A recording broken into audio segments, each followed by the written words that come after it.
जमशेदपुर के सिद्धो कान्हू बस्ती में आजसू नेता और जिला उपाध्यक्ष संतोष सिंह के आवास पर हवाई फायरिंग हुई है। इससे पहले भी इस तरह की वारदात हो चुकी है। हमलावरों की तस्वीर सीसीटीवी में कैद हुई है।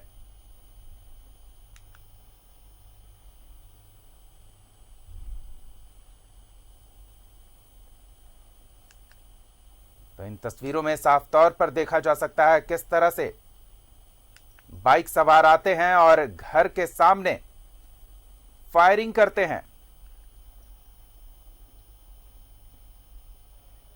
और ये फायरिंग की घटना हुई।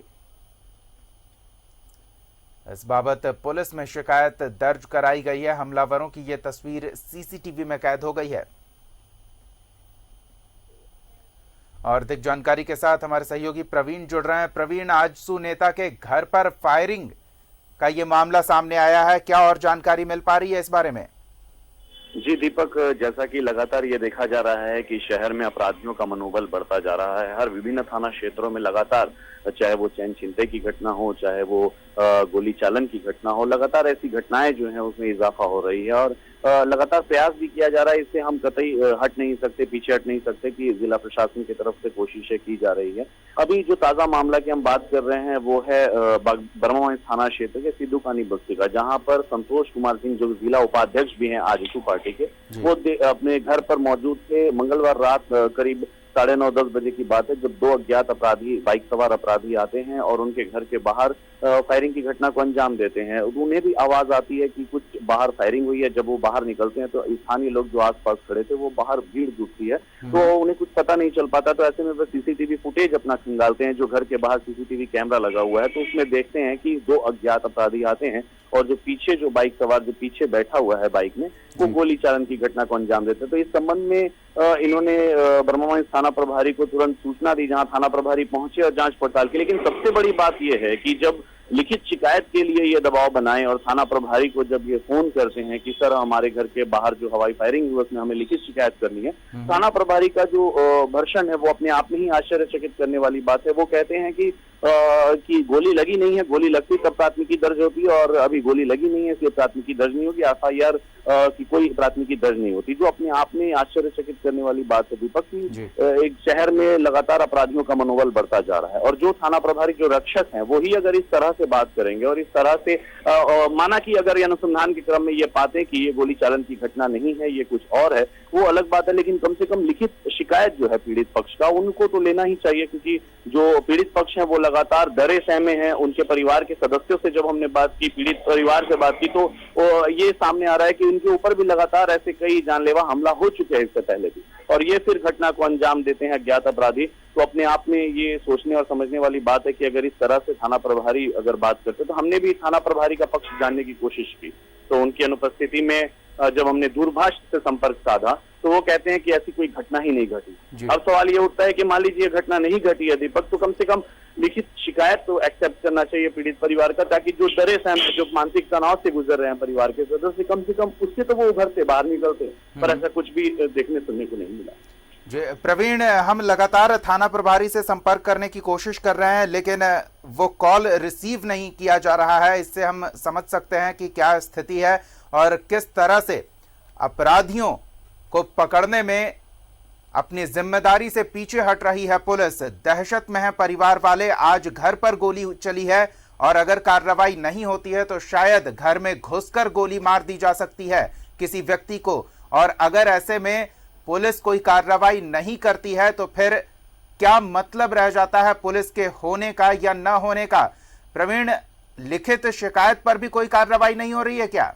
जी, लिखित शिकायत दीपक, मैंने पहले भी आपको बताया कि जब ये परिवार के, जब अनुसंधान के क्रम के बाद, जब पीड़ित परिवार जब थाना प्रभारी से संपर्क साधते हैं दूरभाष के माध्यम से रात में, तभी थाना प्रभारी ने साफ तौर पर कह दिया कि हम इस मामले में लिखित शिकायत नहीं करेंगे। इसका एक ऑडियो क्लिप भी अभी हमने आपको भेजा है, जिसको जो आप हमारे दर्शकों को सुना सकते हैं, जिसमें साफ तौर पर जो है थाना प्रभारी ये कहते हैं कि गोली, हवाई फायरिंग की जो है वो लिखित शिकायत नहीं होगी, गोली लग जाती तब हम लिखित शिकायत करते या प्राथमिकी दर्ज करते, जो अपने आप में आश्चर्यचकित वाली बात है दीपक। और अब तक कोई लिखित शिकायत नहीं ली गई है और परिवार के जो सदस्य हैं वो डरे सहमे। जी, इस तरह की कई घटनाएं सामने आ चुकी है पहले भी, लेकिन अब इस तरह के मामलों में अपराधी गतिविधि के खिलाफ कार्रवाई करने से अगर पुलिस कोताही बरत रही है तो प्रवीण एक चीज और जानना चाहेंगे, क्या आजसू नेता के परिजनों ने वरीय अधिकारियों से कोई संपर्क स्थापित किया है? कि पीड़ित से भी, जो संतोष कुमार सिंह है, उनसे भी हमने बात की और उनके परिवार के सदस्यों से भी हमने बात की, तो उन्होंने कहा कि एक बार वो पुनः कोशिश करेंगे कि वो जाकर थाना प्रभारी से बात करे और इस मामले में लिखित शिकायत करे, चूंकि परिवार में और उससे पहले भी कई बार हमलावरों द्वारा जानलेवा हमला संतोष कुमार सिंह के ऊपर हो चुका है। तो ऐसे में परिवार के सदस्यों ने कहा कि अगर उसके बाद भी अगर थाना प्रभारी नहीं सुनते हैं तो वे जिले के वरीय पदाधिकारियों से संपर्क साधेंगे, उनसे मिलेंगे और अपनी शिकायत को रखेंगे। दीपक, यहाँ एक बात और मैं बता दूं कि थाना प्रभारी जो है विनोदानंद सिंह जो है, वो अभी वर्तमान में नौशाद मामले में भी सवालों के घेरे में है। तो ऐसे में एक बार इनका ये भर्षण, जो ऑडियो क्लिप जो है जिसमें ये बात कर रहे हैं और ये भर्षण, इनकी बातचीत, ये अपने आप में इन्हें फिर इनकी अपने ही बातों में उलझते नजर आ रहे हैं, जो साफ बिल्कुल प्रवीण, अभी हमने लगातार संपर्क स्थापित करने की कोशिश की, कई बार कॉल किया लेकिन कॉल रिसीव नहीं किया गया, और अभी जब कॉल उन्होंने रिसीव भी किया है तो साफ तौर पर वो कहते हैं कि इस बारे में हम कुछ नहीं बोल सकते। भले ही वो बहाना बना दें कि वो इस मामले में कुछ बोलने को लेकर उचित व्यक्ति नहीं है, वरीय अधिकारी इस मामले पर जरूर प्रतिक्रिया देंगे। नियमित तौर पर प्रेस कॉन्फ्रेंस का भी आयोजन किया जाता है वरीय अधिकारियों द्वारा, तो उस मामले की जानकारी प्रेस कॉन्फ्रेंस के दौरान भी उठाई जा सकती है। प्रवीण, इस बीच जानना चाहेंगे, जिस तरह से ये बाइक सवार अपराधी फायरिंग करके भागते हैं, क्या पीड़ित परिवार ने किसी पर संदेह व्यक्त किया है? इस मामले में हमने उनसे पूछा और लगातार इनसे कोशिश भी की कि अगर आपको हमारी कोई मदद चाहिए, न्यूज़ 11 भारत की कोई मदद चाहिए, तो न्यूज़ 11 भारत आपके साथ सदैव हमेशा है।